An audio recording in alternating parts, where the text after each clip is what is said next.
दोस्तों, पृथ्वी को जीवनदायी कहा जाता है। पृथ्वी पे जीवन के लिए जरूरी सभी संसाधन मौजूद हैं, लेकिन ऐसी पृथ्वी की एक कड़वी सच्चाई ये भी है, ये सिर्फ जीवन देना ही नहीं बल्कि जीवन लेना भी जानती है। दुनिया में आए दिन कोई ना कोई प्राकृतिक आपदाएं आती रहती हैं और इन आपदाओं में हजारों लोगों की जान चली जाती है। इंसान भले ही कितनी भी तरक्की क्यों न कर ले, प्राकृतिक आपदाओं के आगे उसे घुटने टेकने ही पड़ते हैं। भूकंप से लेकर सुनामी तक ऐसी दर्जनों प्राकृतिक आपदाएं हैं जिनकी वजह से लाखों लोगों की जान जा चुकी है। तो चलिए दोस्तों, आज की इस वीडियो में देखते हैं दुनिया की 10 सबसे खतरनाक प्राकृतिक आपदाएं। Number 10, water spout. Water spout को पहली बार देखने पे शायद ये आपको एक खूबसूरत नजारा लगे, लेकिन आपको बता दें कि ये टॉर्नेडो तूफान की तरह ही खतरनाक है।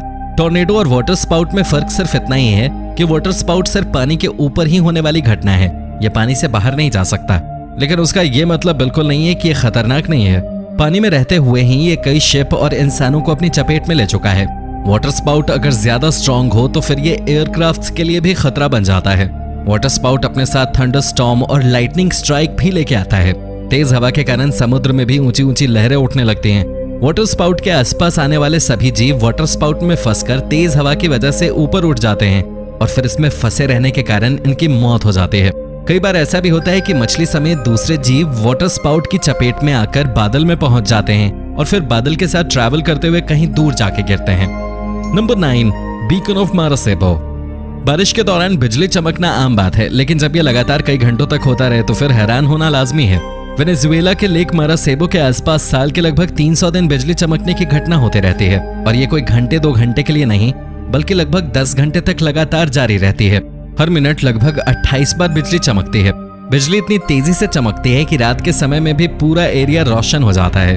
इस घटना की वजह से लेक मारासेबो लेक ऑफ फायर के नाम से मशहूर हो चुका है। इस लाइटनिंग स्ट्राइक की वजह से हर साल लगभग 5 लोगों की जान चली जाती है। थैंकफुली स्थानीय लोगों को इस घटना के बारे में पूरी जानकारी हो चुकी है, जिस वजह से मरने वालों की संख्या काफी कम है। Number 8, submarine volcano.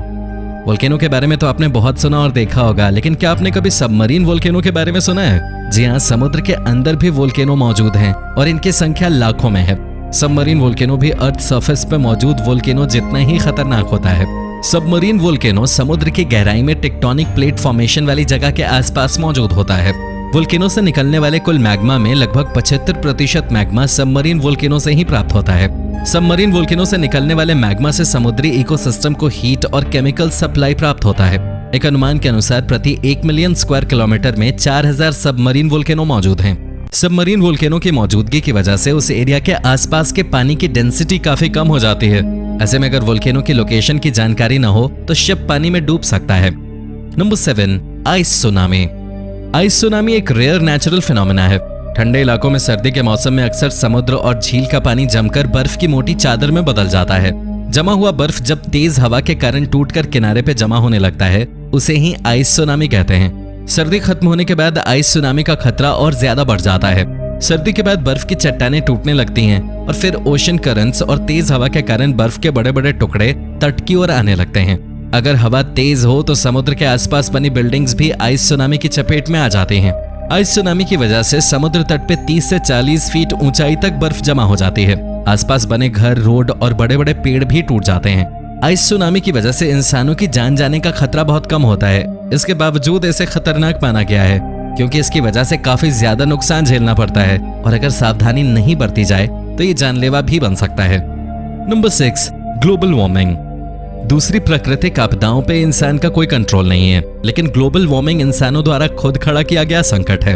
अपने प्रेजेंट को बेहतर बनाने के लिए हमने फ्यूचर को खतरे में डाल दिया है और आज ग्लोबल वार्मिंग पृथ्वी के लिए सबसे बड़ा खतरा बन गया है।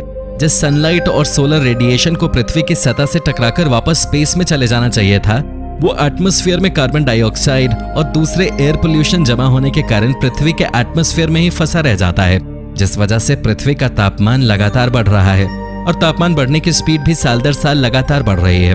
ग्लोबल वार्मिंग का परिणाम हम अभी से ही भुगत रहे हैं। तापमान बढ़ने के कारण ग्लेशियर्स तेजी से पिघल रहे हैं, समुद्र का जल स्तर बढ़ रहा है, कहीं सूखा तो कहीं बाढ़ का सामना करना पड़ रहा है। गर्मी अत्यधिक बढ़ने से लोगों की जानें जा रही हैं। अगर ग्लोबल वार्मिंग पे कंट्रोल नहीं किया गया तो लाखों जीव जंतु और पौधे विलुप्त हो जाएंगे। कई नई जानलेवा बीमारियां भी आएंगी। Number 5, avalanches.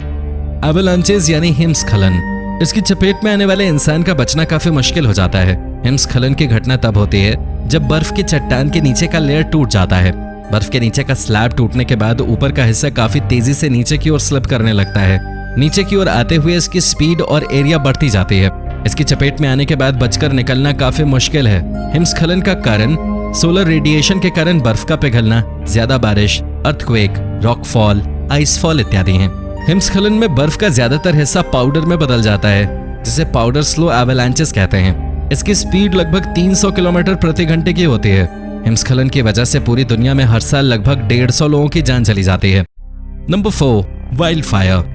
दूसरे सभी नेचुरल डिजास्टर्स में वाइल्ड फायर सबसे ज्यादा खतरनाक है। जंगल में लगी आग एक साथ कई परेशानियां लेकर आती है।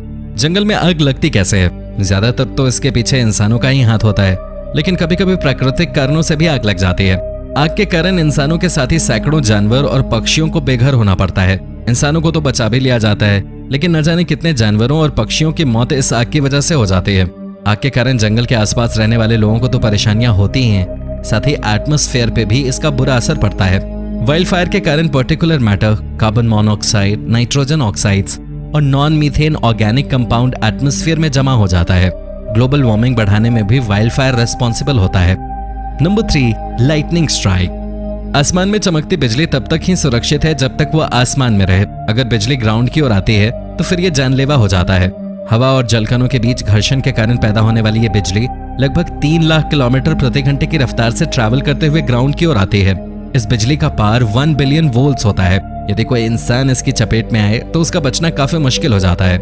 ज्यादातर मामलों में बिजली की चपेट में आने के बाद ऑन द स्पॉट ही उस शख्स की मौत हो जाती है।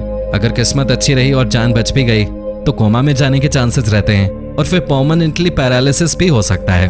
लाइटनिंग स्ट्राइक की बड़ी घटनाओं की बात करें तो इसी साल जून महीने में अकेले उत्तर प्रदेश और बिहार में लगभग 200 लोगों की मौत हो चुकी है। Number 2, tornado. टोर्नेडो सबसे ज्यादा वायलेंट नेचुरल डिजास्टर है। दरअसल टोर्नेडो हवा का एक कॉलम है जो ग्राउंड से बादल तक कनेक्टेड रहता है और फिर यह कॉलम काफी तेजी से रोटेट करते हुए आगे बढ़ता है। टोर्नेडो की एवरेज स्पीड 180 किलोमीटर प्रति घंटे और डायमीटर लगभग 250 फीट होता है, लेकिन कुछ मोस्ट एक्सट्रीम टोर्नेडोज की स्पीड 480 किलोमीटर प्रति घंटे और डायमीटर 3 किलोमीटर तक हो सकता है। लट्टू की तरह घूमते हुए ये 100 किलोमीटर तक तबाही फैला सकता है। ज्यादातर टोर्नेडो का कहर नॉर्थ अमेरिका में ही देखा जाता है। अमेरिका में टोर्नेडो की वजह से हर साल लगभग 60 लोगों की जान चली जाती है, वहीं करोड़ों रुपए का नुकसान होता है। Number 1, earthquake. दुनिया में घटने वाली सभी प्राकृतिक घटनाओं में अर्थक्वेक सबसे ज्यादा विनाशकारी है। विनाशकारी होने की सबसे बड़ी वजह यह भी है कि इसके आने का अनुमान नहीं लगाया जा सकता है और आने के बाद बस चंद मिनट में ही अपना कहर बरपा के चला जाता है। पृथ्वी का अंडरग्राउंड रॉक टूटने के कारण अचानक एनर्जी रिलीज होती है। इस एनर्जी की वजह से सेस्मिक वेव्स जनरेट होते हैं। इस वेव के कारण पृथ्वी कांप उठती है। अर्थक्वेक कितना विनाशकारी हो सकता है और इससे कितने लोगों की जान जा सकती है, इस बात का अनुमान भी नहीं लगाया जा सकता। अर्थक्वेक के बाद सुनामी और लैंडस्लाइड की घटनाएं भी हो सकती हैं। आपने इनमें से कितनी घटनाओं को देखा है या महसूस किया है, कमेंट में जरूर बताएं और साथ में चैनल को सब्सक्राइब करना ना भूलें।